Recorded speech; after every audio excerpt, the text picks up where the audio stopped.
Hey, salut tout le monde, j'espère que vous allez bien, j'espère que vous êtes en forme aujourd'hui. Moi ça va très bien, on se retrouve pour vous présenter une autre webcam. Alors oui, de chez Logitech qui est sortie tout récemment. Et alors c'est la Logitech Brio. Mais ils vont me dire, mais tu l'as pas déjà présenté? Mais non, c'est pas la Logitech Brio que vous connaissez, la 4K30. Je vais vous en présenter une avec des inconvénients quand même aussi dans l'ensemble et de bons points positifs. C'est une Logitech, donc en gros avec très simple et assez discrète en vrai. Bon, elle prend un peu de place mais ça va. En gros, c'est la Logitech Brio 300. Donc c'est pas la Brio que vous connaissez, la plus classique et que je trouve même la meilleure de chez Logitech en général. Avec les Logitech C920, C922 bien sûr.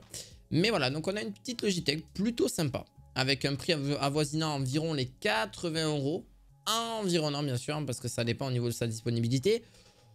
Je trouve que c'est pour... Je vais vous présenter un petit peu les statistiques, mais clairement, on a du 1080p 30 images, voire même du 60 images secondes, ce qui reste relativement correct pour du PC portable, ça sera toujours mieux. C'est du 1080p 30 images secondes, donc voilà, en pratique, ça va. On ne demandera pas plus à cette caméra-là. D'ailleurs, d'avoir une luminosité, je vous conseille en tout cas fortement d'avoir une très bonne luminosité pour vraiment avoir un retour vraiment plutôt net de cette caméra.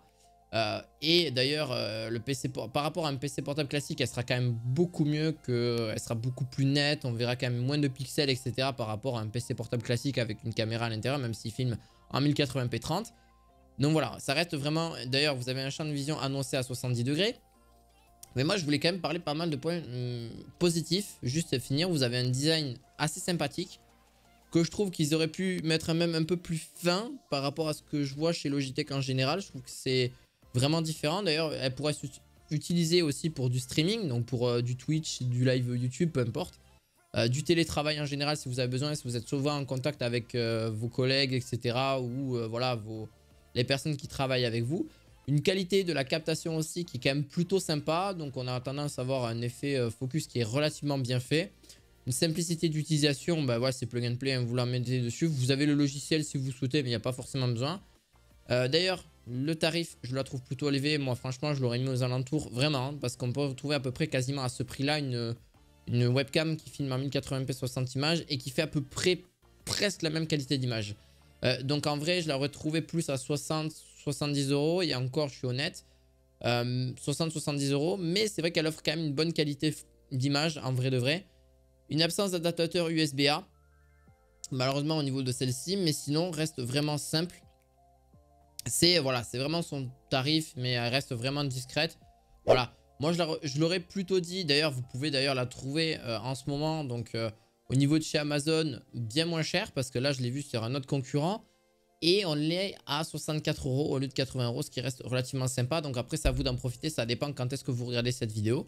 Voilà, je la trouve un peu discrète, mais j'ai trouvé un petit peu le design peut-être de la faire un peu plus fine, un peu plus plate pour moi, hein. C'est mon propre avis là-dessus. Pour ça, j'aime un peu moins son design, donc là-dessus. Mais après, son son, d'ailleurs, son micro aussi est plutôt sympa. Mais voilà, elle fait un peu effet ampoule en fait, genre à l'envers. Donc, on va dire le chapeau d'une lampe de chevet par exemple. Voilà, c'est mon ressenti. D'ailleurs, vous avez un cache, j'ai juste vite fait rajouter, mais vous avez le cache de la caméra qui peut se refermer. Donc, si en cas vous avez des soupçons que quelqu'un vous regarde alors que la caméra n'est absolument pas allumée, vous pouvez le cacher sans souci. Bref, j'espère que cette vidéo vous aura plu. N'hésitez pas à mettre un gros pouce bleu et à vous abonner à cette chaîne. Et on se retrouve très prochainement pour d'autres vidéos high-tech. À la fois prochaine. Ciao, ciao!